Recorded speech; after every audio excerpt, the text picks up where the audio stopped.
सोमवार के दिन तू मेरे मंदिर के दरवाजे पर चौखट पर बैठ जाना, और दूसरा प्रतिदिन शाम के समय पर तू बेलपत्री के पेड़ के नीचे बैठ जाना।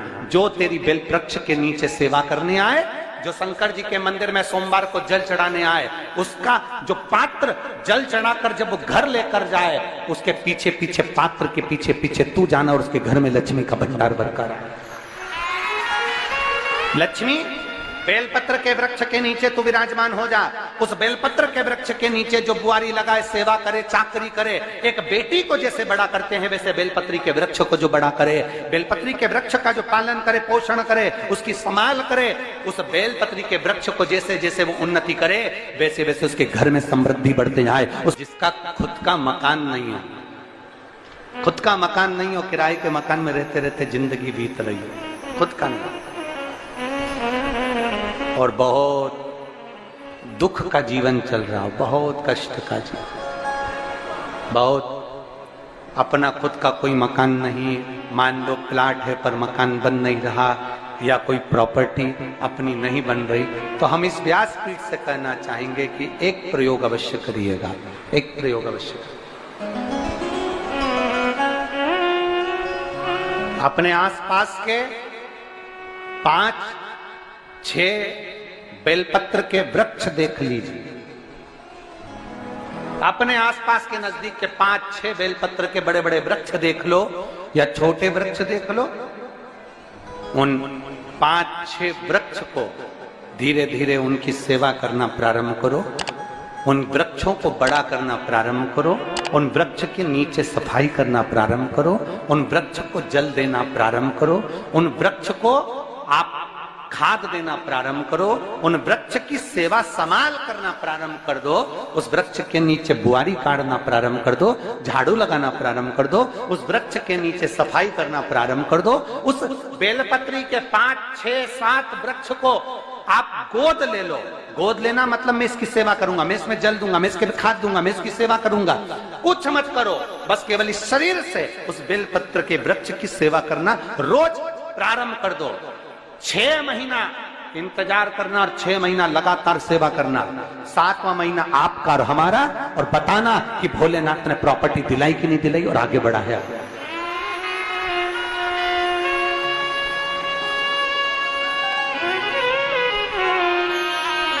एक बेलपत्र का वृक्ष जिसके नीचे माता लक्ष्मी विराजमान होती है, एक बेलपत्र के वृक्ष के नीचे लक्ष्मी रहती है। दुनिया के लोग कहते हैं लक्ष्मी जी का दिन कौन सा है, बोलो जम के जल्दी से। शुक्रवार। दुनिया के लोग कहते हैं लक्ष्मी जी का दिन शुक्रवार है, पर माता लक्ष्मी से पूछा जाए कि तुम्हारी माता ख्याति देवी नारायण भगवान के साथ तुम्हारी शादी नहीं कर रही थी, शंकर को लक्ष्मी दे रही थी, तब तुमने भगवान शंकर से विनती करी, भोले बाबा मैं नारायण से प्रेम करती हूँ, भगवान नारायण से मेरा विवाह हो। तो माता ख्याति देवी से शंकर भगवान ने विनय कर कर कहा कि लक्ष्मी जी का विवाह नारायण के साथ कर दिया जाए। भगवान नारायण के साथ जब लक्ष्मी जी का विवाह हो गया, तब लक्ष्मी जी हाथ जोड़कर बोलती हैं, बाबा मेरा विवाह नारायण के साथ हो गया, पर मैं आपके चरणों की सेवा करना चाहती हूँ, बाबा आप कृपा करिए कि मैं क्या करूं आपके लिए। शंकर भगवान कहते हैं लक्ष्मी बस 2 चीजें कर दे, एक सोमवार के दिन तू मेरे मंदिर के दरवाजे पर चौखट पर बैठ जाना, और दूसरा प्रतिदिन शाम के समय पर तू बेलपत्री के पेड़ के नीचे बैठ जाना। जो तेरी बेल वृक्ष के नीचे सेवा करने आए, जो शंकर जी के मंदिर में सोमवार को जल चढ़ाने आए, उसका जो पात्र जल चढ़ाकर जब वो घर लेकर जाए, उसके पीछे पीछे पात्र के पीछे पीछे तू जाना और उसके घर में लक्ष्मी का भंडार भरकर आए। लक्ष्मी बेलपत्र के वृक्ष के नीचे तू विराजमान हो जा। उस बेलपत्र के वृक्ष के नीचे जो बुआरी लगाए, सेवा करे, चाकरी करे, एक बेटी को जैसे बड़ा करते हैं वैसे बेलपत्री के वृक्ष को जो बड़ा करे, बेलपत्री के वृक्ष का जो पालन करे, पोषण करे, उसकी संभाल करे, उस बेलपत्री के वृक्ष को जैसे जैसे वो उन्नति करे वैसे वैसे उसके घर में समृद्धि बढ़ते जाए, उसके घर में वैभव बढ़ते जाए। ये शंकर भगवान माता लक्ष्मी से करे, भगवान शिव माता लक्ष्मी से करे। तो भस्म, अगर शिव के मंदिर में भस्म मिल जाए, शंकर पर चढ़ी हुई भस्म अगर मिल जाए तो, और अगर भस्म ना मिले ना, तो शंकर के जो शंकर भगवान का जो शिवलिंग है, शिवलिंग के आसपास में जो जलाधारी है, यहाँ अगर भस्म ना मिले तो इस जलाधारी पर अपना हाथ स्पर्श कर कर अपने तन पर उसको लगाकर जरूर आओ। भस्म, एक शंकर पर चढ़ा हुआ जल, दूसरे नंबर पर है शंकर पर चढ़ी हुई भस्म। ये दो स्पर्श जरूर, स्पर्श। एक भस्म का एक बड़ा सुंदर चरित्र आता है।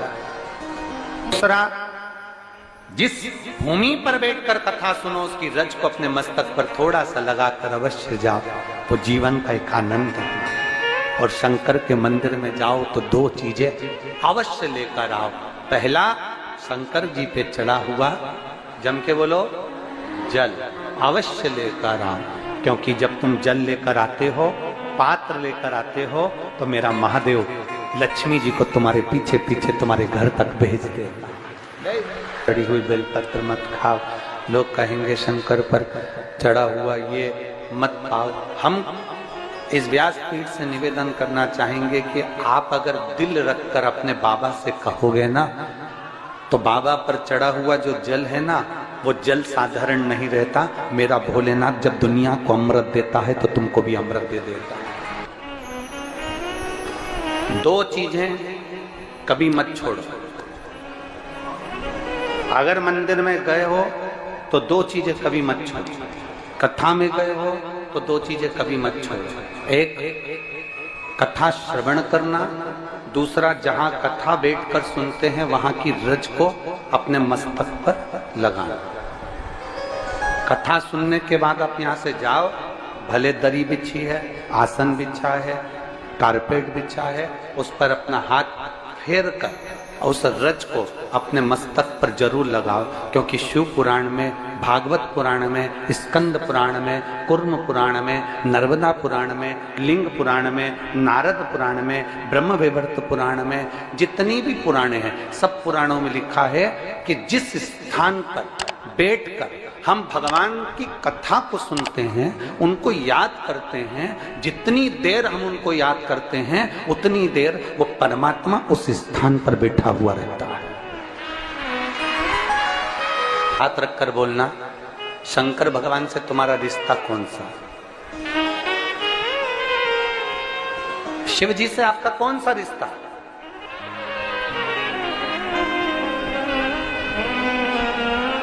शंकर भगवान को आप क्या मानते हो?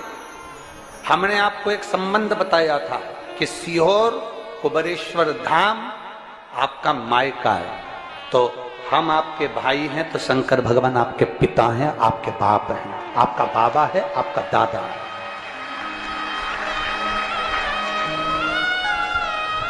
अब आपसे हम प्रश्न करें, उत्तर मेरी कुरुत की बहनें भी देंगी और मेरे जीजा उन भी देंगे और मेरी बेटियां और मेरे बेटे देंगे उत्तर। आपसे प्रश्न करें, अगर बेटी को दुख होगा तो क्या वो अपने बाप से नहीं कहेगी? बोलो तो जम के। बेटी को तकलीफ है वो अपने बाप से ना कहेगी। बेटे को तकलीफ है तो वो अपने पिता से, अपनी माँ से नहीं कहेगा, मम्मी मुझे ये तकलीफ है, पापा मुझे ये दुख है, माँ मुझे ये तकलीफ है, पिताजी मुझे ये कष्ट है। क्या वो अपने माँ बाप से नहीं कहेंगे? क्या वो अपने माँ बाप से विनय नहीं करेंगे? और माँ, पिता, फिर उसके करीब में, उसके नजदीक में जो भी होता है वो माँ बाप निकाल कर उसको दे देते हैं। माता पिता उसको दे देते हैं। माता लोग कहते हैं कि शंकर जी पे चढ़ा हुआ जल मत पियो, लोग कह देते हैं शंकर जी पे चढ़ी हुई बेलपत्र मत खाओ।